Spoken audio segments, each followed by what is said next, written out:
Dr. Wolski, you mentioned of how you are for some reason different and very good at helping people in which have car accidents, car wrecks, and stuff like that, personal injuries, I guess. But you're also very, very specialized in workman's comp. What is the average patient you see there, and how does it go down? What's happening? Well, I'll give you an example. We specialize in removing barriers to treatment. For example, we had a 45-year-old fellow who fell down a ladder at about 12 feet, and he injured his neck, shoulder, and back. And the complication or barrier here was his employer said he wasn't hurt at work, even though he obviously was. So he didn't have a check for a long time. He had to borrow from his family. His wife had to go to work. He couldn't get a doctor to treat him. We started treating him right away, and we were able to give him physical therapy and injections. The other thing we did is we referred him to a workers' comp attorney to get the weekly check he deserved and was due to him by state law. And so he got his back pay and his weekly check covered. He eventually needed surgery, and we were able to get his case accepted, and so the surgeons would go ahead and perform the surgery that he needed. He then got post-operative therapy, and he was not able to go back to his job. He was fired anyways, but he got what's called an impairment rating, 16% impairment rating.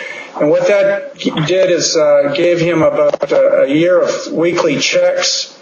And then after, with his impairment rating, he had 7 years of checks because he wanted to go back to school. He got fired and he had to be retrained. So this gave him enough money to go back to school. And we're planning also to do pain management on him because he got very depressed because of all his financial problems as a result of his injury, and he is depressed because of his chronic pain and inability to work, and he's very deconditioned. So if he goes to a new job, he wants to be able to be in top shape so he can work 40 hours a week. Right. And your treatment, beat the steroid, beat the things, because your treatment, one thing, talking to lots of doctors, for many, many years, I've noticed that, one way your treatment really, really differs is that you really, not just going and do something which makes the pain go away, which is, of course, very comfortable for most people, and they want fast results. And while you yet make the pain go away as fast as possible with whatever you do, it seems to be that, drug treatment is simply not your first choice. You do all the other things which will make the body functioning again. And what I didn't know is, how instrumental, helpful, and inspiring you are about, basically getting people their money, and because it's all important. Because in the end, the truth is, there's only one crime on this planet, and that is be totally broke.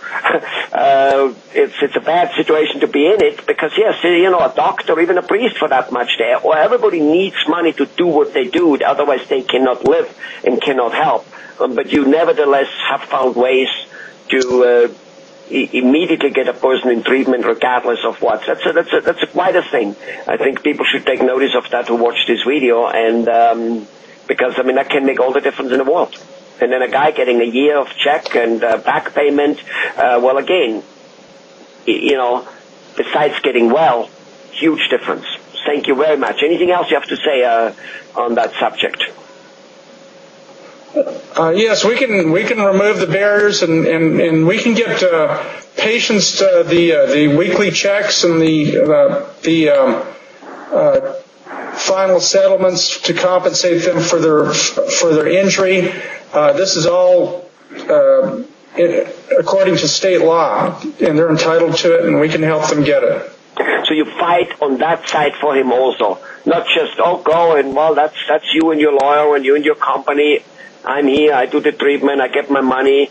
No, you actually are well versed in fighting for the patients in that area as well. Exactly. So that the patient isn't a patient and a victim. Correct. All right. Wonderful, Dr. Wolski. Thank you very much.